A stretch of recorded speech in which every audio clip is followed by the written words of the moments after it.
রাত না হলে আরো বেশি করে বলতাম, দীর্ঘ আলোচনা করতাম।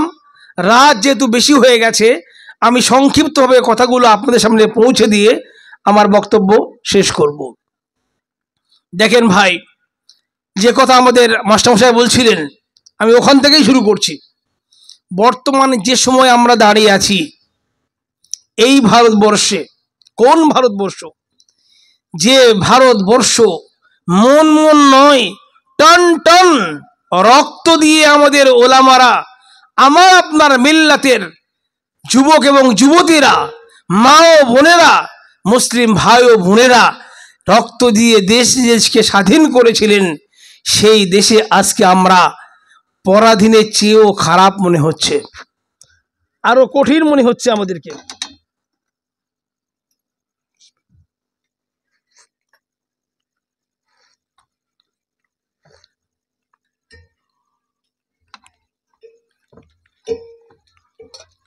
আপনারা জানেন, আমি একেবারে সংক্ষিপ্ত আকারে বলছি, এই ভারতবর্ষে মুসলমানরা কম বেশি প্রায় 900 থেকে 1000 বৎসর রাজত্ব করেছে। যে জাতি নিজের ইতিহাস ভুলে যায়, ওই জাতির অস্তিত্ব শেষ হয়ে যায়। 1000 বছরের কাছাকাছি মুসলমান এই দেশে রাজত্ব করেছে। ঘড়িরা, আপনার মুঘলরা থেকে শুরু করে তুগলকরা, সব মিলিয়ে প্রায় 1000 বছরের কাছাকাছি মুসলমান এই দেশে রাজত্ব করেছে। এই দেশ বর্তমানে যে অবস্থায় আছে, এর থেকে 3 গুণ বড় ভারতবর্ষ ছিল। এবং আপনারা জানেন, আমি আরো সংক্ষিপ্ত করে বলছি, যে আওরঙ্গজেব রহমতুল্লাহ আলাইকে নিয়ে আজ রাজনীতি চলছে, তার সময় যেমন ভারতবর্ষ ছিল যত বড়, এই রকম ভারতবর্ষ কখনো এত বড় ছিল না। অখণ্ড হিন্দুস্তান, অখণ্ড ভারতবর্ষ যাকে বলা হয়, এটা ছিল আওরঙ্গজেব রহমতুল্লাহ জামানায়।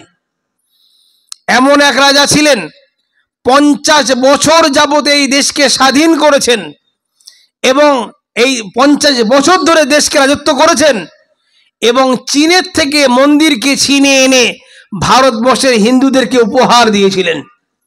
জীবনের রাজকোষ থেকে একটা পয়সাও খাননি, হাতে কোরআন লিখেছেন আর মাথার টুপি বুনেছেন। এই দিনে তিনি রাজত্ব করেছেন, রাজকোষ থেকে কখনো 1 পয়সা গ্রহণ করেননি। আর 50 বছরের ভিতরে একবারও সাম্প্রদায়িক দাঙ্গা এবং লড়াই এই ভারতবর্ষে ঘটেনি, ইতিহাস সাক্ষী। মনে রাখবেন, মুসলমান যতদিন পর্যন্ত নিজের বৈশিষ্ট্য নিয়ে এবং নিজের কর্তব্য দায়িত্ব নিয়ে দেশের মধ্যে এবং দুনিয়াতে পদার্পণ করেছে, চলেছে, বিচরণ করেছে, ততদিন পর্যন্ত সফলতা, সম্মান মুসলমানদের পদচুম্বন করেছে। যখন থেকে মুসলমানরা নিজের বৈশিষ্ট্য, দায়িত্ব, কর্তব্য ছেড়ে দিয়েছে, কর্তব্য পরায়ণ হয়নি, কর্তব্যতে গাফিল হয়েছে, তখন মুসলমানরা পৃথিবীতে অপমানিত হয়েছে, লাঞ্ছিত হয়েছে, অপমানিত হয়েছে। আপনারা জানেন, মুহাম্মদ রাসূলুল্লাহ সাল্লাল্লাহু আলাইহি ওয়াসাল্লাম, তিনি তার 23 বছর, মক্কার 13 বছর জীবন, আর হিজরতের পরে মদিনার 10 বছর জীবন, এই 23 বছর জীবনে তিনি পৃথিবীতে সত্য, ন্যায়, নিষ্ঠা, নারীর অধিকার, মুসলিমের অধিকার, রাষ্ট্রীয় নিয়ম, গোটা পৃথিবীকে এমন একটা সিস্টেম উপহার দিয়েছিলেন, পৃথিবীর মানুষ কখনো তা পায়নি। তিনি দুনিয়া থেকে চলে গেছেন, সাহাবীদের জামাতকে তৈরি করে গেছেন। সাহাবীদের জামাত পৃথিবীর কোনায় কোনায় ইসলামকে পৌঁছে দেওয়ার প্রয়াস করেছিলেন। কিন্তু মুসলমানদের যখন কামিয়াবি আর সফলতা পদচুম্বন করেছে, এই রকম সময়ে মুসলমানরা আপোষের ভিতরে গৃহ যুদ্ধে লিপ্ত হয়ে গেছে। জঙ্গে জামাল, জঙ্গে সিফিন মুসলমানদের চোখে আঙুল দিয়ে দেখিয়ে দিয়েছে, ঘরোয়া যুদ্ধের কারণে মুসলমানদের কত জান চলে গেছে আর কত ক্ষতি হয়েছে। তারপর যখন আপনাদের উমাইয়া পিরিয়ড শুরু হলো, উমাইয়া পিরিয়ড থেকে শুরু হওয়ার পরে আব্বাসি পিরিয়ড শুরু হলো, আব্বাসি পিরিয়ডে গোটা পৃথিবীতে জ্ঞান বিজ্ঞানে, দর্শনে, আখলাকে, আদর্শে গোটা পৃথিবীতে রাষ্ট্র নিয়ম, রাষ্ট্র শাসন মুসলমানদের এমনভাবে গোটা পৃথিবীতে রাজত্ব কায়েম হলো, গোটা পৃথিবী মুসলমানদের তাবে হয়ে গেল। মুসলমান রাজত্ব করছে, দারুল হিকমা প্রতিষ্ঠিত হয়েছে। বাদশাহ হারুন রশিদ রহমতুল্লাহ জামানা থেকে শুরু করে নিয়ে গোটা পৃথিবীতে মুসলমানদের রাজত্ব যখন কায়েম হয়ে গেল, এরপরে মুসলমানরা যখন উচ্চ শিখরে পৌঁছে গেল, একটা সময় মুসলমানরা হলো আল্লাহকে ভুলে গেল। কি হলো? বাগদাদের অলিতে আর গলিতে মুসলমানদের আব্বাসি যে খেলাফতে রাজধানী ছিল বাগদাদ, এই বাগদাদের মুসলমানরা আপোষে ইখতিলাফের মধ্যে লিপ্ত হলো। কি ইখতিলাফ? একটা নোকের উপরে ফেরেশতা দাঁড়াতে পারে না। সূচের আগার উপরে কজন ফেরেশতা দাঁড়াতে পারে? মেসওয়াক 1 বিঘত লম্বা হবে না তার চেয়ে কম হবে? এইরকম অহেতুক বেকার বিষয় মুসলমানরা আপোষের মধ্যে মুবাহাসার মোনাজারা শুরু করলো, বিভিন্ন দলে বিভক্ত হলো। বাগদাদের হেন কোনো গলি নেই, হেন কোনো রাস্তা নেই, হেন কোনো চৌরাহা নেই যেখানে সকাল থেকে রাত পর্যন্ত মুসলমানদের আপোষের ভিতরে এইরকম বাহাস মোবাসা হতো না। এইরকম সময় হালাকু খান বাগদাদে মুসলমানদের উপরে আক্রমণ হেনে দিল। এমন ভাবে আক্রমণ হানলো যে মুসলমানরা মসজিদ থেকে পালাতে পারলো না। বাগদাদের অলিতে গলিতে রক্তের গঙ্গা বয়ে গেল। টাইগ্রিস নদী, ফুরাত ও দিজলার নদী মুসলমানদের রক্তে রঞ্জিত হয়ে গেল। মুসলমানরা শেষ হয়ে গেল। এমন অবস্থা হলো, তাতারের মহিলারা তারা মুসলমানদেরকে, একজন পুরুষকে 70 জন পুরুষ দাঁড়িয়ে আছে, বলাই দাও ওখানে, আমি বাড়ি যাব, তলোয়ার আনবো, তোমাদেরকে হত্যা করব। 70 জন পুরুষ একজন মহিলার কাছে হার মেরে ভয়তে তারা এরকম ভাবে ভীত সন্ত্রস্ত হয়ে গেল। ওখানে দাঁড়িয়ে আছে, ওই মহিলা ঘর থেকে তলোয়ার এনে এক এক করে 70 জন পুরুষকে হত্যা করলো। একজনকে বললো না, মোকাবেলা পর্যন্ত করতে পারলো না। কখন হয়েছিল? মুসলমান যখন গিরিহ যুদ্ধে লিপ্ত হয়েছিল। আমি ভারতবর্ষের ইতিহাস মুসলমানদেরকে স্মরণ করাতে চাই যে এই ভারতবর্ষে মুসলমানদেরকে কেউ ক্ষতি করতে পারত না যদি মুসলমানরা আপোষের ভিতরে দলে বিভক্ত না হতো। আপনারা জানেন, ভারতবর্ষ যখন স্বাধীন হয়, আইনসভা যখন তৈরি হয়, আইনসভা তৈরির সময় গুজরাট থেকে বাবা সাহেব আম্বেদকরকে হারিয়ে দেওয়া হয়েছিল মহারাষ্ট্র থেকে। তখন তিনি পশ্চিমবঙ্গে আসেন, বাংলায়, অবিভক্ত বাংলায় আসেন। এখানকার মুসলমানরা, মুসলিম লীগরা তাকে ভোট দিয়ে জয়ী করে আইনসভায় পাঠিয়েছিলেন এবং তার সঙ্গে 30 জন ওলামা এবং মুসলমান থেকে ভারতবর্ষে সংবিধান তৈরি হয়েছিল 3 বছর মেহনতের মাধ্যমে। যে সংবিধান ভারতবর্ষের গণতান্ত্রিক সংবিধান, লোকতান্ত্রিক সংবিধান, যে সংবিধানের মাধ্যমে সমস্ত জাতির ইকুয়ালিটি, সবার প্রত্যেকের সমান অধিকার, ধার্মিক অধিকার তারা খুঁজে পেয়েছে, সেই সংবিধান ধ্বংস করার জন্য একটা চিঙ্গারি দেওয়া হয়েছিল। কি করা হয়েছিল?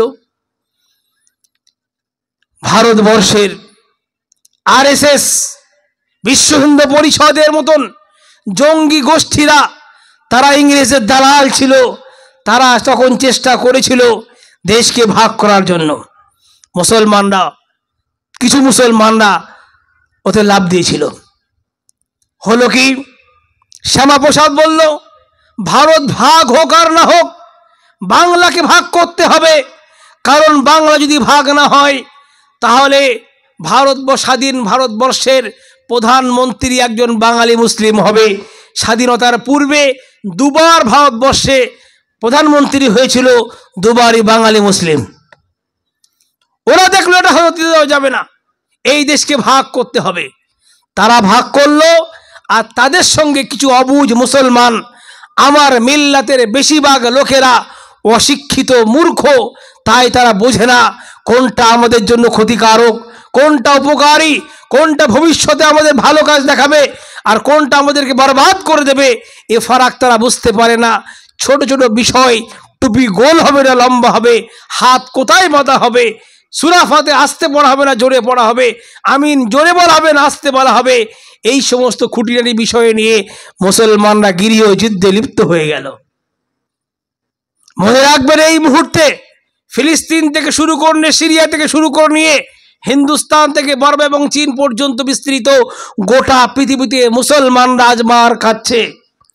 এর থেকে উতরাবেন কিভাবে, বাঁচবেন কিভাবে? ভারতবর্ষের মুসলমান যদি মনে করে যে আমরা মুসলমানরা এক হয়ে একটা পার্টি তৈরি করব আর আমাদের অস্তিত্বকে বাঁচিয়ে নেব, কখনোই সম্ভব নয়। আমি একটা ইতিহাস বলে মূল বক্তব্যে আসব। আপনারা জানেন হিটলার, নাম শুনেছেন?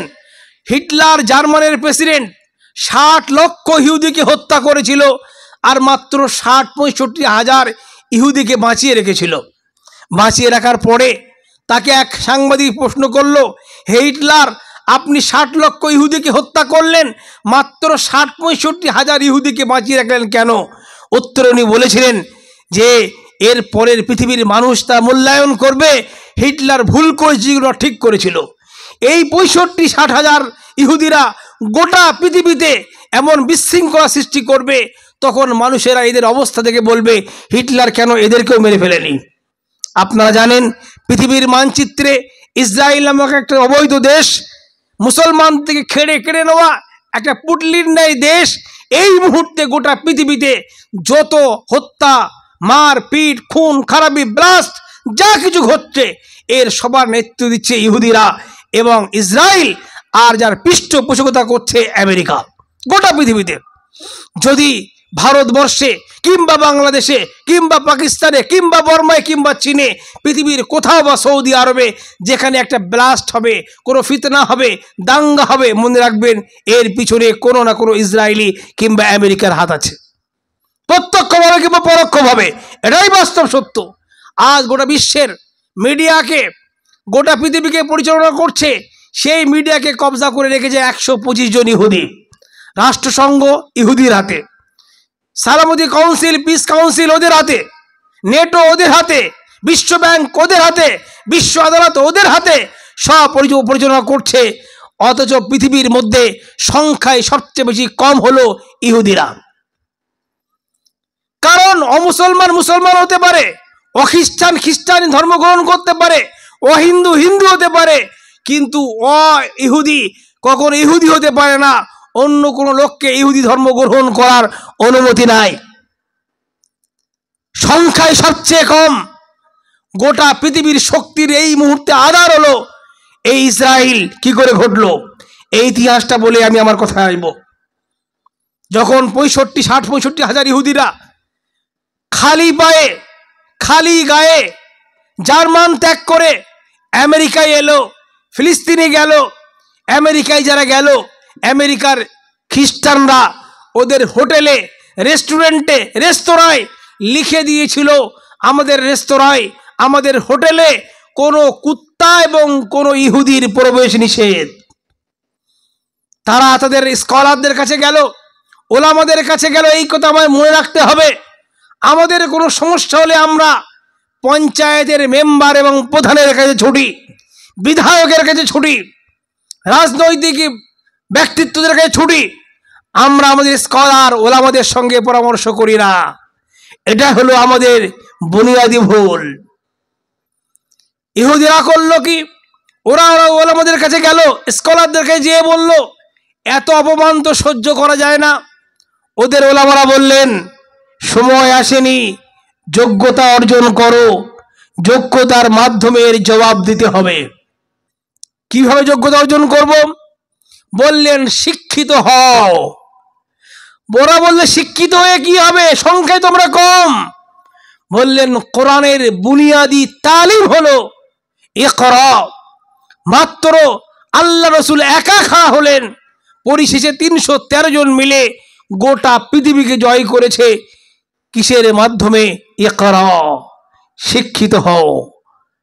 দ্বীনি এবং দুনিয়াবি ইকরা বিসমি রাব্বিকাল্লাযী খালাক খালাকাল ইনসানা মিন আলাক। তোমরা দ্বীনি এবং দুনিয়াবি বোথ এডুকেশন নাও। ইয়াসিন ওয়াল কুরআনিল হাকিম, বিজ্ঞানময় কোরআনের শপথ করে আল্লাহ বলছেন, পৃথিবী যখন বিজ্ঞানকে জানতো না, সায়েন্সকে জানতো না, দর্শনকে বুঝতো না, টেকনোলজিকে বুঝতো না, সার্জারি সিস্টেমকে জানতো না, আল্লাহ তখন বলছেন ইয়াসিন ওয়াল কুরআনিল হাকিম, বিজ্ঞানময় কোরআনের শপথ করে বলছি। ওদের স্কলাররা বলল যে তোমরা শিক্ষিত হও, কোয়ালিটি শিক্ষা, স্কিল বেসিস শিক্ষা, এই এডুকেশন নাও, যেমন কোরআন বলেছে, যেমন মুহাম্মদ রাসূলুল্লাহ বলেছেন। কারণ তারা জানতো কোরআন বরহক, তারা জানতো মুহাম্মদ রাসূলুল্লাহ বরহক। আজ ওই ইহুদিরা জানে কোরআন বরহক, ইসলাম বরহক, শত্রুতার কারণে তারা মানে না, কিন্তু কোরআনের নিয়ম আর সিস্টেমকে তারা অবলম্বন করে, যার কারণে তারা এখনো পৃথিবীর 1 নম্বরে আছে। মুসলমানদের কাছে কোরআন আছে, মুসলমানদের ইসলাম রয়েছে, হাদিস রয়েছে, মুসলমানরা জবানে কোরআনকে স্বীকার করে, মুসলমানদের জীবনে কোরআন নাই, মুসলমানদের জীবনে হাদিস নাই, মুসলমান পুরুষ মহিলা যুবক যুবতীর জীবনে ইসলাম বাস্তবায়ন হয় না, যার কারণে এই জাতির এই দশা, এই পরিস্থিতি। তো এবারে ওরা করলো কি, পড়াশোনা শুরু করলো। শুরু করার পরে কিছুদিন পরে ওরা টাকা কিছু জমা করলো, করে ওদের ওলামাদেরকে বলল যে আমরা একটা চার্চ তৈরি করতে চাই। ওদের ওলামা কি বললেন, তোমরা শিক্ষা প্রতিষ্ঠান গড়ো। আমি সাধুবাদ জানাই যারা এখানে শিক্ষা প্রতিষ্ঠান গড়ার জন্য প্রয়াস করেছেন। বললেন শিক্ষা প্রতিষ্ঠান গড়ো, তোমাদের টাকা দিয়ে তোমরা একটা টিন দিয়ে সামান্য কম পয়সা খরচ করে তোমরা একটা চার্চ তৈরি করো, ইবাদতগাহ তৈরি করো। কারণ মুহাম্মদ রাসূলুল্লাহ সাল্লাল্লাহু আলাইহি সাল্লাম পৃথিবীর মধ্যে প্রথম পার্লামেন্ট, প্রথম সুপ্রিম কোর্ট, পৃথিবীর মধ্যে মসজিদ এবং মুসলমানদের জন্য গেস্ট হাউস, মেহমানখানা হিসেবে মসজিদে নববীকে এবং জেল হিসেবে নির্মাণ করলেন মসজিদে নববীকে। যে মসজিদ ছিল নিচে মাটি, যার দেওয়াল ছিল খেজুরের গাছ, যার ছাদ ছিল খেজুরের পাতা, এই রকম সাদা মাটা মসজিদে নববী তৈরি করলেন। এবং সেখানে প্রথম পার্লামেন্ট, প্রথম সুপ্রিম কোর্ট, প্রথম জেলখানা, প্রথম গেস্ট হাউস, প্রথম মীমাংসার জায়গা এবং ভ্রাতৃত্ব বন্ধন এবং ইবাদতগাহ, দাওয়াতের ময়দান, শিক্ষা প্রতিষ্ঠান, বিশ্ববিদ্যালয় হিসেবে এই রকম সাদামাটা মসজিদকে নির্মাণ করলেন। তোমরা এরকম সাদামাটা চার্চ তৈরি করো, বাকি পয়সা দিয়ে শিক্ষা প্রতিষ্ঠান করো, তোমার মিল্লাতের ছেলে মেয়েদেরকে শিক্ষিত করো, কোয়ালিটির এডুকেশন দাও। এবারে ওরা শুরু করলো। আজকের আমেরিকা খ্রিস্টানদের দেশ হলেও পরিচালনা করে ইহুদিরা, রাষ্ট্রসংঘেও পরিচালনা করে ইহুদিরা। বিশ্বের মিডিয়া কারোর ক্ষমতা নাই, বাংলায় হোক, ইন্ডিয়াতে হোক, বাংলাদেশে হোক, পাকিস্তানে হোক, জার্মানি হোক, আর মক্কায় মদিনায় হোক, কারো ক্ষমতা নাই ইহুদিদের তৈরি করা সংবাদ ছাড়া অন্য কোনো সংবাদ কেউ প্রচার করবে, কারো ক্ষমতা নাই, সব ওদের হাতে। ওরা মনে করলে এই সংবাদ পত্রিকায় নেটে যাবে, ওরা মনে না করলে যাবে না। ওয়ার্ল্ড ট্রেড সেন্টার, বিশ্ব বাণিজ্য কেন্দ্র, তাকে সম্পূর্ণ নিয়ন্ত্রণ করে ইহুদিরা। যেদিন ওয়ার্ল্ড ট্রেড সেন্টারে হামলা হলো, 4000 ইহুদিরা চাকরি করত, 4000-এর 4000 অ্যাবসেন্ট ছিল, একজন ইহুদি মরেনি। খুব ভালো করে বুঝতে হবে, চোখে আঙুল দিয়ে বুঝিয়ে দিয়েছে, আমরা মনে করলে বিশ্বকে ধ্বংস করব, আমরা মনে করলে ফিলিস্তিনের মা বোনদেরকে হত্যা করব, কেউ কোনো ঊহা করতে পারবে না। ওদের ইতিহাসে ভারতবর্ষের কেন্দ্র সরকার একটা পত্রিকা বার করে, ভারতবর্ষের প্রথম শিক্ষামন্ত্রী এবং কংগ্রেসের সভাপতি মাওলানা আবুল কালাম আজাদ, এই বর্তমান ভারতবর্ষের যত বিশ্ববিদ্যালয় কলেজ চলে, ইউজিসি, ইউনিভার্সিটি গ্রান্ট কমিশন, এই ইউজিসি যিনি তৈরি করেছিলেন তিনি হলেন মাওলানা আবুল কালাম আজাদ রহমতুল্লাহ আলাইহ। ভারতবর্ষে তো IIT college, Kharagpur IIT, Guwahati IIT, Kanpur IIT, যত আইআইটি কলেজ রয়েছে ভারতবর্ষে, এর সব তৈরি করেছিলেন মৌলানা আবুল কালাম আজাদ রহমতুল্লাহ আলাইহ। তিনি মৌলানা আবুল কালাম আজাদ রহমতুল্লাহ একটা পত্রিকা বার করতেন, কেন্দ্র সরকার আজও বার করে, যার নাম হলো আরবিতে পত্রিকা সাকাফাতুল হিন্দ। এই পত্রিকাতে তিনি একটা প্রতিবেদন ছিল, সেটা আমি সংক্ষিপ্ত আকারে বলছি। যখন কোন ইহুদির বাচ্চা পেটে আসে, তখন ওই ইহুদি মহিলাকে এক নদীর ধারে সুন্দর পরিবেশে ওই মহিলাকে রাখা হয়, কেন যাতে করে ওই মহিলার বাচ্চা যে আসবে ও আমাদের ভবিষ্যৎ প্রজন্ম, সেজন্য ভালো ব্রেনই হয়, সুন্দর হয়, সেই জন্য তার ব্রেনে কোনো টেনশন না আসে, সে একজন ভালো ইহুদি হতে পারে। এর জন্য তারা চেষ্টা করে, ভালো ভালো অঙ্ক করায়, ভালো ভালো খাবার খাওয়ায় পুষ্টিকর। তারপরে ওই বাচ্চা হওয়ার পরে তাদেরকে ধর্মীয় বিদ্যা ভালো করে শেখায়। তারপরে এই বাচ্চা বড় হওয়ার পরে এবার ভালো শিক্ষিত করে, এবার চাকরি করতে দেয় না। ওরা বলে তোমরা বিশ্বকে চাকর বানাবে। আমরা গরমের সময় স্প্রাইট খাই, কোকা কোলা খাই, থামস আপ পান করি, মসজিদের নববীর মধ্যে বসে, বাইতুল্লাহ বসে, মসজিদে বসে, জামাতে বসে, ঘরে মেহমান আসলে এর মালিক সব ইহুদিরা। 10 টাকার প্রোডাক্ট আমরা খাই 100 টাকায় কিনে, আর এই পয়সাগুলো যায় ফিলিস্তিনের মুসলমানদের মা বোনদেরকে হত্যা করার জন্য। Pepsi, pay your any Penney save Israel. তোমরা এক একটা পয়সা ব্যয় করো ইহুদিদেরকে বাঁচানোর জন্য। খুব শীতকালে আমরা কি খাই? নেস কফি খাই, চকলেট খাই, আমরা নেসলে কোম্পানির ম্যাগি, আমরা এরিয়াল ব্যবহার করি কাপড় পোশাকের জন্য। এসব কোম্পানি, আরো অনেক কোম্পানি আছে, এর মালিক ওরা ইসরায়েলি বসে গোটা পৃথিবীকে গোলাম বানিয়ে গোটা পৃথিবীকে ব্যবসা করে চলেছে। আর এই জাতি মুসলমানরা কারিগর, মুসলমানরা কি শ্রমিক, লেবার। মুসলমান কিছু করতে পারলো না। তেলের মালিকেরা, সোনার খনির মালিকেরা, কোরআন এদের কাছে আছে, হাদিস এদের কাছে আছে। মারাজাল বাহরাইন, যেখানে 2 ধরনের পানি, লবণ পানি আর মিষ্টি পানি একসঙ্গে বইছে, কেউ কারোর সঙ্গে মেশে না। সূরা রহমানে আল্লাহ বলছেন ওখানে তোমাদের মণিমুক্ত হীরা আছে। মুসলমান সেখান থেকে তুলতে পারলো না, কোরআনে আছে। ইহুদি আর খ্রিস্টানরা সেখান থেকে তুললো। ভাবতে হবে, কোরআন আমাদের কাছে অবতীর্ণ হলো, আমরা গবেষণা করা ছেড়ে দিয়েছি, আমরা তেলাওয়াত করা ছেড়ে দিয়েছি, বাস্তবায়ন করা ছেড়ে দিয়েছি। অমুসলমানরা গবেষণা করে তারা এগিয়ে গেল, অমুসলমানরা এগিয়ে গেল, আমরা পিছিয়ে গেলাম। এবারে করলো কি ইহুদিরা? গোটা পৃথিবীকে তাদের জিজ্ঞাসা করা হলো তোমরা এই শিক্ষা কোথায় পেয়েছো?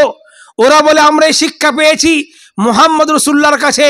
মুহাম্মদ সাল্লাল্লাহু আলাইহি ওয়াসাল্লাম বলেছেন, বাচ্চা যখন মায়ের গর্ভে আসে, মা যেমন আচরণ করে সেই আচরণ বাচ্চার মধ্যে মুনতাকিল হয়।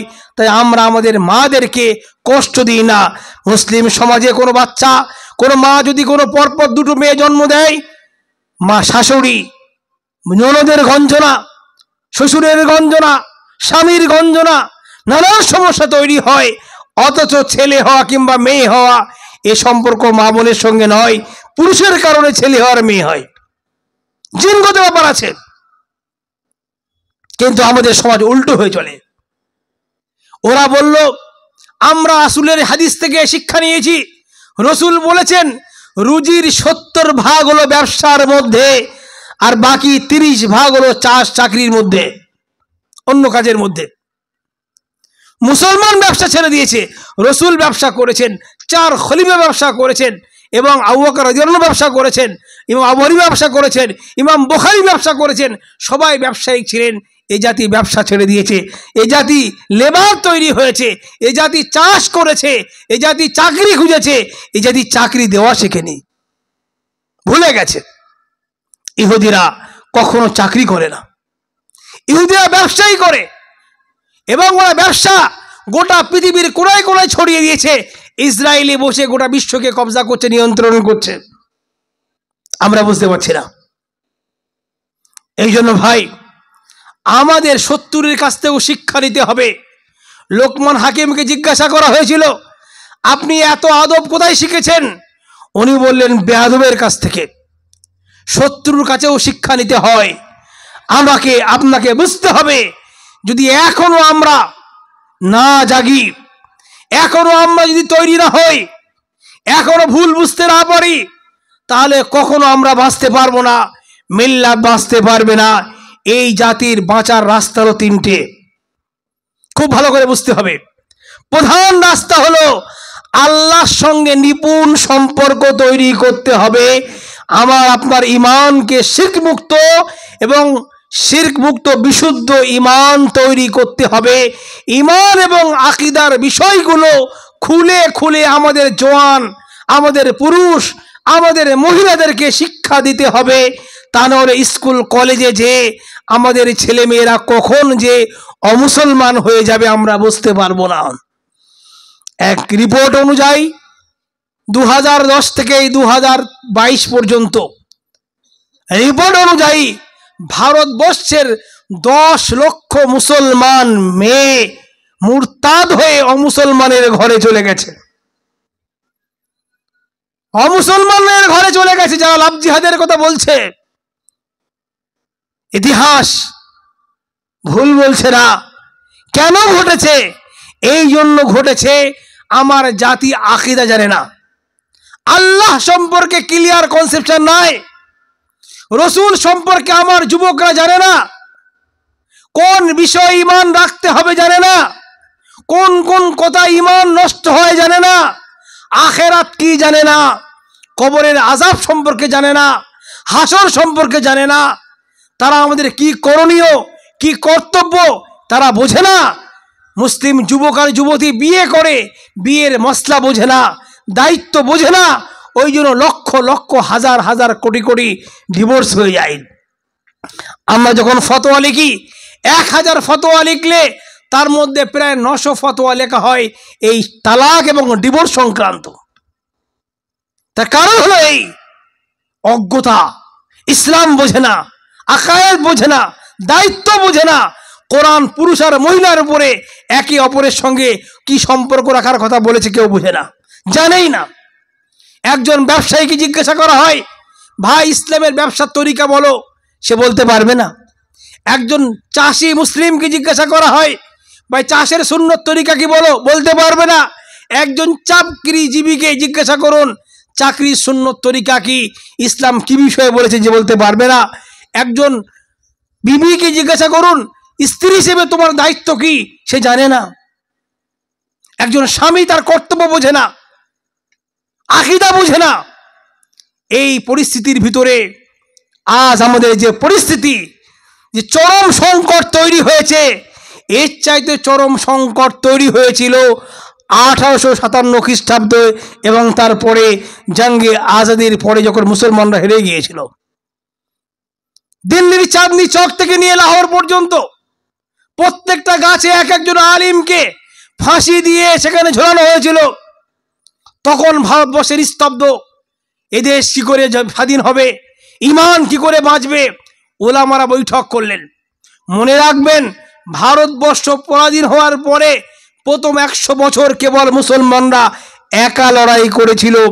শেষের 150 বছর হিন্দু মুসলমান জৈন খ্রিস্টান মিলে লড়াই করেছে। এটাই হলো ইতিহাস। এবারে যখন লড়াই শুরু হলো, লড়াই যখন জঙ্গে আজাদি হেরে গেল মুসলমানরা, এবারে কি হবে? তখন ওলামারা বসে তাহতা শাজাতির রুম্মান, একটা আনার ডালিম গাছের নিচে দারুল দেওবন্দের শিক্ষা প্রতিষ্ঠান তৈরি করলেন।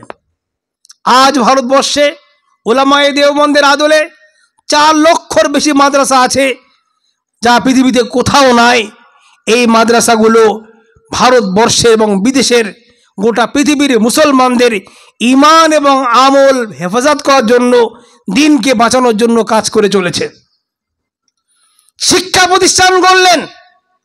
মনে রাখবেন, যদি আজকে আমাদের বাঁচতে হয়, হিন্দুস্তানে মুসলমানদের অস্তিত্ব টিকাতে হয়, ঈমান এবং আকীদা বাঁচাতে হয়, মাদ্রাসা মসজিদকে বাঁচাতে হয়, তাহলে আমাদেরকে শিক্ষিত হতে হবে দ্বীনি এবং দুনিয়াবি।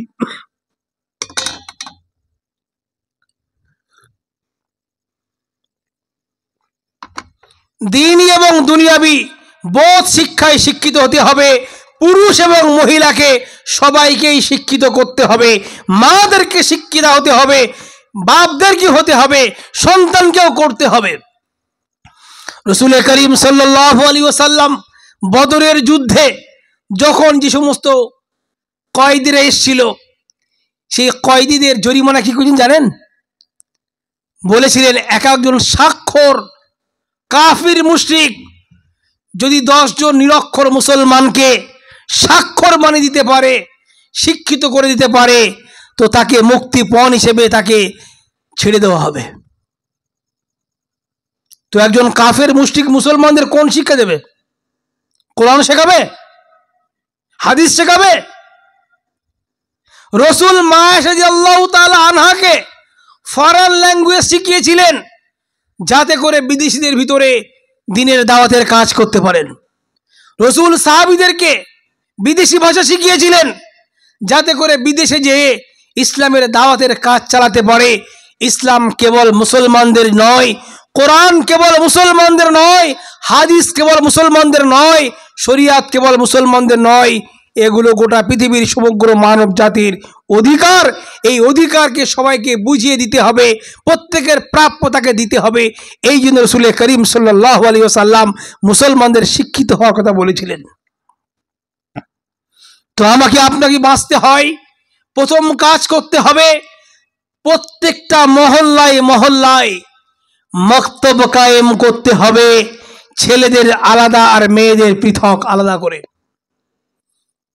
এবং প্রত্যেকটা ভারতবর্ষের যে এনইপি, এই নতুন যে শিক্ষা ব্যবস্থা কেন্দ্র সরকার চালু করেছে, এর উদ্দেশ্যই হলো এই আসল শিক্ষা থেকে ভারতীয়দেরকে, বিশেষ করে গরিবদেরকে, দলিতদেরকে, মুসলমানদেরকে বঞ্চিত করে শিক্ষা ব্যবস্থা শেষ করে দিয়ে ভারতবাসীদেরকে গোলাম বানানো। এই শিক্ষা ব্যবস্থা আমাদের জন্য ক্ষতিকারক ছাড়া ভালো নয়। এই জায়গায় দাঁড়িয়ে জাতিকে বাঁচাতে হলে প্রত্যেকটা মসজিদ কেন্দ্রিক একদিকে মক্তব করতে হবে, আর উচ্চ মাধ্যমিক স্তর পর্যন্ত বা মাধ্যমিক স্তর পর্যন্ত প্রত্যেকটা মহল্লায় মহল্লায় মসজিদ কেন্দ্রিক পুরুষদের আলাদা আর মহিলাদের আলাদা শিক্ষা কেন্দ্র, শিক্ষা এবং পাঠশালা তৈরি করতে হবে, যেখানে দ্বীনি শিক্ষাও থাকবে, দুনিয়াবি শিক্ষাও থাকবে। আপনারা জানেন পৃথিবীতে শিক্ষার 4টি ধারা আছে। একটা হলো জামিয়াতুল কাবিয়িন, দ্বিতীয় জামিয়াতুল জাইতুনা, তৃতীয় জামিয়াতুল আজহার, আর 4 নম্বর জামিয়াতুল দেওবন্দ। জামিয়াতুল কাবিয়িন, জামিয়াতুল জাইতুনা আর জামিয়াতুল আজহার, বিশেষ করে জামিয়াতুল কাবিয়িন জাইতুনা, এখানে একই ছাদের তলায় দ্বীনি এবং দুনিয়াবি বোথ এডুকেশন দেওয়া হতো। ইবনে হাইসাম, ইবনে রুশদ, ইবনে আরবি, ইবনে সিনা, যারা পদার্থবিজ্ঞান, জীবন বিজ্ঞান, যারা অঙ্কশাস্ত্র, চিকিৎসা বিজ্ঞান, জ্যামিতি যারা আবিষ্কার করেছে, এই প্রতিষ্ঠানের ছাত্র ছিলেন এরা। কোরআনের পণ্ডিত, হাদিসের পণ্ডিত, এবং তারা পৃথিবীর জ্ঞান বিজ্ঞানে আকাশ ছোঁয়া গোটা পৃথিবীকে সঙ্গে জ্ঞান বিজ্ঞানের সঙ্গে পরিচিত করেছিলেন। আপনারা অবাক হয়ে যাবেন, দারুল উলুম দেওবন্দ যখন তৈরি হয়, মাওলানা কাসেম নওয়াবী রহমতুল্লাহ আলাইহি, তিনি ভারতবর্ষের একজন স্বাধীনতা সংগ্রামী ছিলেন, দারুল উলুম দেওবন্দ তৈরি করেছেন। তিনি বলেছেন, ইংরেজদের সঙ্গে আমার লড়াই, তাই আমি ইংরেজি শিখিনি। যদি ইংরেজি শিখতাম, ইউরোপ আমেরিকার বৈজ্ঞানিক দার্শনিকদের বলে দিতাম বিজ্ঞান কারে বলে, দর্শন কাকে বলে, টেকনোলজি কাকে বলে। তো ভাই আমার আপনার যে বর্তমান অবস্থা, এই অবস্থাতে বাঁচার জন্য প্রথম দরকার হলো প্রত্যেকটা মসজিদ কেন্দ্রিক মক্তব কায়েম করতে হবে এবং শিক্ষা প্রতিষ্ঠান তৈরি করতে হবে, ছেলেদের জন্য ভিন্ন আর মেয়েদের জন্য ভিন্ন। কারণ কো এডুকেশন মানেই হলো এই ছেলে মেয়েকে একই কলেজে, একই বিশ্ববিদ্যালয়ে, একই স্কুলে একসঙ্গে পড়ানো মানে হলো এই হাতে একটা বিষের কৌটা তুলে দেওয়া, ইচ্ছা করলে যে খেয়ে নেবে, আর কখন যে সে অজান্তে খেয়ে নেবে সে জানে না। আজ কলেজে, বিশ্ববিদ্যালয়ে আমাদের ছেলেমেয়েরা শিক্ষার নামে প্রহসনে লিপ্ত হয়ে কখন যে ইমান, আমান, আখেরাত সব বরবাদ করে শেষ করে ফেলছে আমরা জানি না। এই জন্য আমাদের শিক্ষা প্রতিষ্ঠান করতে হবে। কিভাবে শিক্ষা প্রতিষ্ঠান করবেন? শিক্ষা প্রতিষ্ঠানের জন্য দরকার অর্থ। অর্থ কোত্থেকে আনবেন? ইসলাম এবং রসুল করিম আমাদেরকে গরিব বানিয়ে যাননি, নিঃস্ব করে যাননি, আমাদের হাতে খুব বড় অস্ত্র দিয়ে গেছেন, তা হলো যাকাত, ফিতরা, কোরবানির চামড়া, সাদকা, অনুদান। ভারতবর্ষের মুসলমানরা যদি প্রত্যেকটা গ্রাম ভিত্তিক যাকাত ফান্ড তৈরি করে, এই যাকাতে যত লোক যাকাত দেওয়ার মতন সবাই যদি ঠিকভাবে হিসাব করে যাকাত প্রদান করে, আর যাকাত যদি এক জায়গায় করা হয়, কারণ যাকাতের উদ্দেশ্য হলো এই ধনীর থেকে নিয়ে গরিবদের মধ্যে বন্টন করা। এটা কোনো ব্যক্তিগত আমল নয়, এটা সমষ্টিগত আমল। 3টে কাপড় 4টে লুঙ্গি দিলে যাকাত আদায় হবে না। যাকাতের টাকা যদি এক জায়গায় করা হয়, 5 থেকে 10 বছরের ভিতরে ভারতবর্ষের একজনও মুসলমান গরিব থাকবে না, একটা মুসলমানও গরিব থাকবে না। ওবিসি আমাদের দিক আর না দিক, সরকার যদি আমাদের কোনো রকম আর্থিক সহায়তা করুক আর না করুক, যাকাত, ফিতরা, কোরবানির টাকা, সাদকার টাকা যদি মুসলমান এক জায়গায় করে, এছাড়া আরো দান আছে। মানুষ মরে গেলে আমাদের কোলখানি হয়, কলমাখানি হয়, 4 দিন হয়, চাহারম হয়, কি হয়। এই ফুজুল খরচ কিছু না করে ওই টাকা যদি সাদকায় জারিয়া করে মুসলমান এক জায়গায় করে। আমরা সার্ভে করে দেখেছি পশ্চিমবঙ্গে প্রায় 39,000 গ্রাম আছে, তার মধ্যে 30-32,000 গ্রামে মুসলমান বাস করে মোটামুটি ভাবে, আর বাকিগুলো অল্প বেশ করে, আর কিছু গ্রামে মুসলমান নাই একদম। এই 30-32,000 গ্রামের মুসলমানরা যদি কোনো গ্রামে 4টে-5টা জলসা হয়, এই জলসায় যে পরিমাণ টাকা ব্যয় করে, ওই টাকাগুলো যদি এক জায়গায় করে, বছরে 20টা বিশ্ববিদ্যালয় তৈরি হবে, বছরে 20টা মাল্টি ন্যাশনাল হসপিটাল তৈরি হবে, বছরে 20টা সুদমুক্ত ব্যাংক তৈরি হবে। আর মুসলমান যাকাত ফান্ড তৈরি করে, অর্ধেক টাকা শিক্ষা প্রতিষ্ঠানে, আর অর্ধেক টাকা প্রতি বছরে, মনে করুন আপনাদের এই জলহরি গ্রাম, এই গ্রামে মনে করেন 100 গরিব আছে, আর 200 লোক যাকাত দিতে পারে। 200 লোকের যাকাত, ফিতরা, কোরবানির টাকা এক জায়গায় করলে যে টাকা হবে, বছরে 10 জন করে আমরা স্বনির্ভর করে দেব। এমন কিছু করে দেবে, ব্যবসা বাণিজ্য, গাড়ি, এমন কিছু করে দেবো যেন তাকে আর হাত পাততে না হয়। আর অর্ধেক টাকা শিক্ষা প্রতিষ্ঠানে ব্যয় করব। সাপোজ 10 লাখ টাকা উঠলো, 5 লক্ষ টাকা 5 জনকে দিলাম, আর 5 লক্ষ টাকা শিক্ষা প্রতিষ্ঠানে ব্যয় করলাম। দেখবেন 10 বছরের পরে আপনার দেশে গ্রামে একজনও ব্যক্তি থাকবে না যে যাকাত গ্রহণ করবে। দেখা যাবে কি 10 বছর পরে আর এই এলাকায় কোনো যাকাত নেওয়া থাকবে না। তখন মুসলমানরা দেশ নির্মাণে, শিক্ষা প্রতিষ্ঠানে এত বেশি ব্যয় করতে পারবে, এমনকি আমরা সরকারকে অনুদান দিতে পারবো। এত বড় ফান্ড আমাদের হাতে আছে, আমরা সেটা ব্যবহার করছি না। মসজিদগুলো আমাদের কাছে আছে, কেবলমাত্র নামাজের জন্য মসজিদগুলো আমরা ব্যবহার করি। মসজিদের প্রধান কাজ যেমন ইবাদত, দ্বিতীয় কাজ হলো মসজিদের তালিম, তৃতীয় কাজ হলো মসজিদের দাওয়াত, আর 4 নম্বর কাজ হলো খিদমত, আর 5 নম্বর সিয়াসত। সেটা আমাদের দেশে নাই। তো আমাদের মসজিদগুলো তালা পড়ে যায়। এই মসজিদগুলোকে স্টাডি সেন্টার করতে হবে, তালিম গাহ এবং শিক্ষা প্রতিষ্ঠান রূপে গড়তে হবে। দেখবেন শিক্ষার যখন শিক্ষিত মানুষ হয়ে যাবে, আল্লাহকে চিনবে, নিজের কর্তব্য চিনবে, দেশের প্রতি আমার দায়িত্ব বুঝবে, তখন অটোমেটিক আমার জাতি, আমার মিল্লাত প্রোগ্রেস করবে, ডেভেলপ করবে, আগে বাড়বে। এই জন্য ভাই, আমাকে আপনাকে সর্বপ্রথম যে জিনিস তৈরি করতে হবে, আমাদের প্রত্যেকটা মুসলমানকে আল্লাহর সঙ্গে পরিচিত হতে হবে, ঈমান শিখতে হবে, দিন শিখতে হবে, আর দিন শেখার আসান তরিকা হলো দাওয়াতের ময়দান। প্রত্যেকটা ঘরে তালিমের ব্যবস্থা করতে হবে, শিক্ষা প্রতিষ্ঠান করতে হবে এবং আমাদেরকে জাকাত ফান্ড তৈরি করতে হবে। এর পাশাপাশি আমি বলবো, যদি আমাদের মহিলারা, আমাদের পুরুষরা যেমন শিক্ষিত হবে, আমাদের মা বোনদেরকেও শিক্ষিত এবং শিক্ষিত করতে হবে, তা না হলে কখনো জাতি আগে বাড়বে না। আমরা পুরুষরা যদি দিন শিখে আসি, ঘরের দরজা পর্যন্ত দিন আসবে। ঘরের মধ্যে দিন প্রতিষ্ঠিত করতে গেলে আমাদের ঘরের মেয়েদেরকে দিন শেখাতে হবে। তারা যদি দিন না শেখে কখনো এই ঘরের মধ্যে দিন আসবে না। বাচ্চারা মায়ের কোলে থেকে দিন শেখে, মাকে অনুকরণ করে। মা যেমন হয় বাচ্চা তেমন হয়। আমরা মাতৃভাষায় কথা বলি কেন?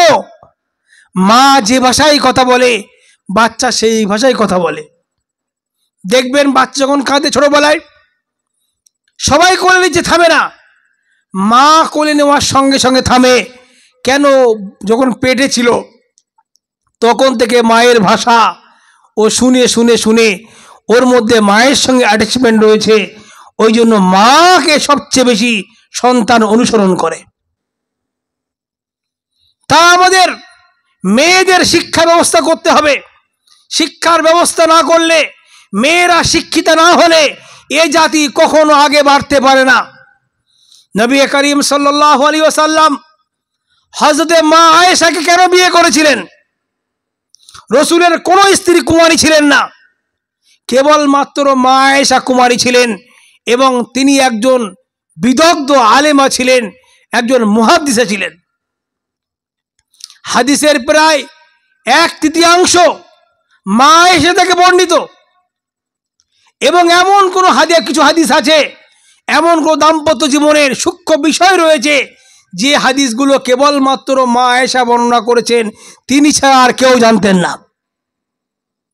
রসুলের ইন্তেকালের পরে হযরতে আবু হুরায়রা রাদিয়াল্লাহু তাআলা আনহু আর মা আয়েশা রাদিয়াল্লাহু তাআলা আনহা দুজনা মিলে মদিনাতে হাদিস শাস্ত্রের তিনি সেখানে পঠন শুরু করেছিলেন।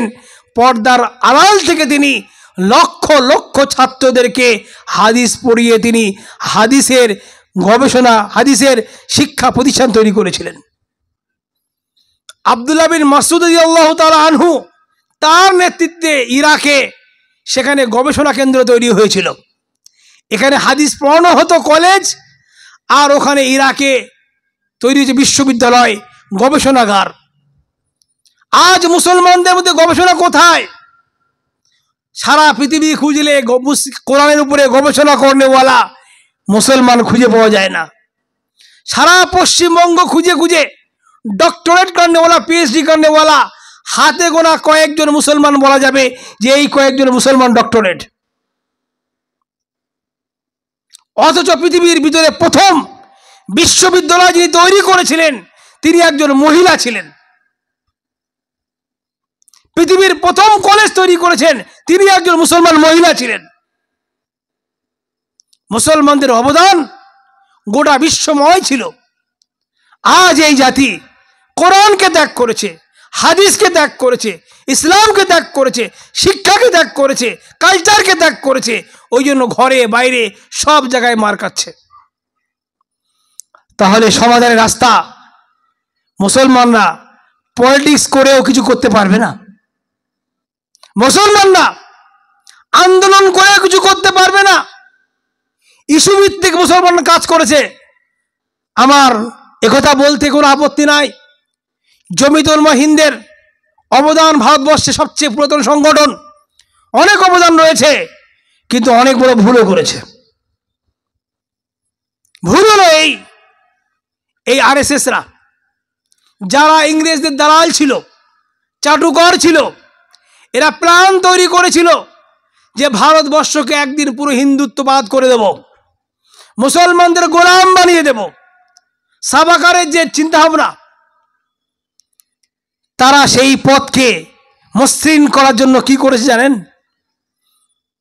তারা স্বাধীনতার পর থেকে ভারতবর্ষর বিভিন্ন জায়গায় তারা শিক্ষা প্রতিষ্ঠান তৈরি করেছে, আইএএস তৈরি করেছে, আইপিএস তৈরি করেছে, আইএফএস তৈরি করেছে, জজ তৈরি করেছে, উকিল তৈরি করেছে।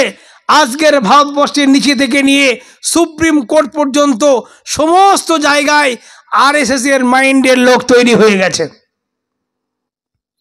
ফলে বিচারপতি 1044 পৃষ্ঠায় গগৈ 1044 পৃষ্ঠার বাবরি মসজিদের জাজমেন্ট দিচ্ছেন। 1043 সাড়ে 43 পৃষ্ঠা মুসলমানদের পক্ষে, বাবরি মসজিদের পক্ষে। শেষ কয়েক লাইনে বলছেন, যেহেতু হিন্দুদের আজ থেকে রাম মন্দির ছিল, তাই রাম মন্দির করে দেওয়া হলো। খুব ভালো করে বুঝবেন। সাম্ভালে ইউপিতে হাজার হাজার মসজিদকে বুলডোজার করে দেওয়া হলো, কোনো বিচার নাই, কিছুই নাই। কেন হচ্ছে? সমস্ত আধিকারিক, পার্লামেন্ট, রাজ্যসভা, সমস্ত জায়গায় আরএসএসরা খারাপ আর ভালো তারা নিজের লোককে তৈরি করেছে। মুসলমানদের এত বড় সংগঠন, কেবল ইস্যুভিত্তিক কোনো সমস্যা হয়েছে, শহীদ মিনারে আর দিল্লিতে রামলীলা ময়দানে তারা আন্দোলন করেছে, ভালো, সাধুবাদ জানাই, কিন্তু শিক্ষা প্রতিষ্ঠান করেনি, আইএস তৈরি করেনি, আইপিএস তৈরি করেনি, জজ তৈরি করেনি, আধিকারিক তৈরি করেনি। যার কারণে মুসলমান শুধু হাহাকার করেছে, আন্দোলন করেছে। ওরা ভিতরে ভিতরে 1954 সালে আরএসএস সংগঠনকে নিষিদ্ধ করে দেওয়া হলো। ওরা নিষিদ্ধ হওয়ার পরে কাজ বন্ধ করেনি, লোক তৈরি করেছে, আমলা তৈরি করেছে, বিজেপিকে প্রমোট করে সামনে রেখে তারা পিছন থেকে সমস্ত শক্তি এদেরকে দিয়ে পুরো দেশকে কবজা করে ফেলেছে। আমরা করেছি কি? আমাদের রক্ত না হলে এই দেশ স্বাধীন হতো না। এবং 1947 সালের 15 আগস্ট সবে কদরকে সামনে রেখে আমাদের বুজুর্গরা এই দিনকে দেশকে স্বাধীন করলেন। দেশের বাটোয়ারা, ভাগ হওয়া একটা বড় ক্ষতি হয়ে গেল। 1964 সালের রাইট আরেক ক্ষতি করে দিল। আর তারপরে মুসলমানরা এই সমস্ত শিক্ষিত হওয়া, আমরা তৈরি করা, মানুষ গড়া, শিক্ষা প্রতিষ্ঠান গড়া এবং মুসলমানদের আর্থিকভাবে জাকাত ফান্ড গড়া সব যখন বন্ধ করে দিয়ে গোল টুপি, লম্বা টুপি, হালুয়া পিঠে খাওয়া নিয়ে ইখতিলাফ, জামা কত বড় হবে ছোট হবে তাই নিয়ে ইখতিলাফ, হাত কোথায় বাঁধবে, আমিন জোরে বলবে না আস্তে বলবে, এই সমস্ত ক্ষুদ্র বিষয় নিয়ে যখন ইখতিলাফ শুরু করলো তখন মুসলমানরা প্রায় শেষ হয়ে গেল। এই জন্য আমাকে আপনাকে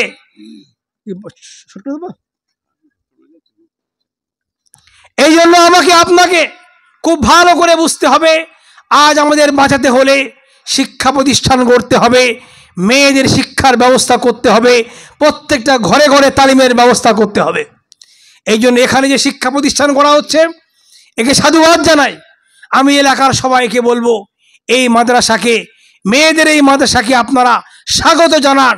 আর্থিকভাবে, মানসিকভাবে সন্তানকে ভর্তি করে সর্বদিক থেকে সহযোগিতা করুন। এবং এই একটা শিক্ষা প্রতিষ্ঠান গড়ে আশ্বস্ত হলে হবে না, প্রত্যেকটা গ্রামে গ্রামে, মহল্লায় মহল্লায়, প্রত্যেকটা পাড়ায় পাড়ায় শিক্ষা প্রতিষ্ঠান গড়ার জন্য এগিয়ে আসুন। পরিশেষে বলবো, মুসলমানদের সব রকমভাবে বাজেট আছে, খাবার জন্য, পোশাকের জন্য, স্বাস্থ্যের জন্য, রোগের জন্য, আত্মীয়তার জন্য, বাড়ির জন্য। মুসলমানদের একটা বাজেট নাই, তারও শিক্ষার জন্য। এই জন্য শিক্ষার বাজেট তৈরি করতে হবে। একটা আমার ইনকামের একটা অংশ আমার নিজের ছেলে মেয়েদের শিক্ষিত করার জন্য ব্যয় করতে হবে, আর একটা অংশ আমার মিল্লাতের ছেলে মেয়েদেরকে তৈরি করার জন্য ব্যয় করতে হবে। যদি আমরা এইভাবে ব্যয় করি, আমরা আমাদেরকে নিজেদের গড়ি, একদিকে দিন শিখতে হবে, আকিদা শিখতে হবে, আল্লাহর সঙ্গে সম্পর্ক জুড়তে হবে, সুন্নতের পাবন্দ হতে হবে, ওলামাদের সঙ্গে সম্পর্ক রাখতে হবে, মসজিদকে আবাদ করতে হবে, আমাদের মা বোনদেরকে হিজাব এবং পর্দার মধ্যে রেখে শিক্ষিতা করতে হবে, দ্বীনি এবং দুনিয়াবী শিক্ষা, এবং তার পাশাপাশি শিক্ষা প্রতিষ্ঠান গড়তে হবে, এবং আপোষের সমস্ত ছোট ছোট ইখতিলাফকে খতম করতে হবে। ইখতিলাফ খতম করে আমাদের হতে ওয়ালা তামুতুন্না ইল্লা ওয়া আনতুম মুসলিমুন, তোমরা মুসলমান হও, প্রকৃত মুসলমান হও, আমাদের পরিচয় হোক আমরা মুসলমান। কে হানাফি, কে সাফি, কে মালিকি, কে হাম্বলি, কে আপনার সুন্নি, কে আহলে হাদিস, এসব পার্থক্য বাদ দিয়ে মূল বিষয় এক জায়গায় হতে হবে, আকায়েদের বিষয় এক জায়গায় হতে হবে, কোরআনের বিষয় এক হতে হবে। আমাদের আল্লাহ এক, রসুল এক, কেবলা এক, আমাদের কোরআন এক, আমাদের ইসলাম এক, সব কিছু এক। এই সামান্য ইখতিলাফ আগেও ছিল, আজও আছে, আগামী দিন থাকবে। ইখতিলাফ পিছনে ফেলে আমরা মুসলমান হয়ে ঈমান হয়ে যদি আমরা বাঁচতে পারি, তো ইনশাআল্লাহ আমাদের জীবনে আবার পরিবর্তন আসবে, আমরা এগিয়ে যেতে পারবো, আমাদের সন্তানরা বাঁচতে পারবে। আর যদি এগুলোকে আমরা না মেনে চলি, তাহলে কি হবে জানেন? আমরা শেষ হয়ে যাব। একটা কবিতা বলে শেষ করে দেব, হতাশার জায়গা নেই, এগিয়ে যান, ইনশাল্লাহ কাজ হবে। ঘুমের ঘোরে কাটিয়াছে ফজর, তখনও জাগনি যখন জোহর, হেলায় বেলায় কাটিয়াছে আসর, দেখো এই মসজিদে মাগরিবের আজান হইতেছে, এখনো সময় আছে, শুকনো রুটি সম্বল করে সামিল হও এশার জামাতে। আজ যদি আমরা নিয়ত করি, আমরা শিক্ষিত হব, দিন শিখব, ঐক্য রাখবো এবং দেশ ও জাতিকে বাঁচাবো, তো ইনশাআল্লাহ আজও পরিবর্তন হবে। আল্লাহ শক্তির মধ্যে কোনো কমি নেই। আল্লাহ কুন বলবেন ফায়াকুন। আল্লাহ পাক বলছেন যে কোনো জাতির মধ্যে আমি ওই পর্যন্ত পরিবর্তন করি না যতক্ষণ তারা নিজেদেরকে পরিবর্তন না করেন। আমরা সবাই পরিবর্তন হব ইনশাআল্লাহ। ভাই, আল্লাহ পাক আমাকে আপনাকে সবাইকে শোনাচ্ছে বেশি করে আমল করার তৌফিক দান করুন। এই প্রতিষ্ঠানকে আপনারা সহযোগিতা করবেন, পাশে দাঁড়াবেন। আজকের এই কমিটি এলাকার সবাইকে সাধুবাদ জানিয়ে আপনারা যা শ্রবণ করলেন, যদি কিছু আমল হয়, তা আমি মনে করবো আমার এই কথাগুলো বাস্তবায়ন হয়েছে এবং আমার আশা কামিয়াব হয়েছে। আল্লাহ পাক আমাকে আপনাকে সবাইকে শোনাচ্ছে বেশি করে আমল করার তৌফিক দান করুন। আসসালামু আলাইকুম রহমতুল্লাহ বারাকাতুহু।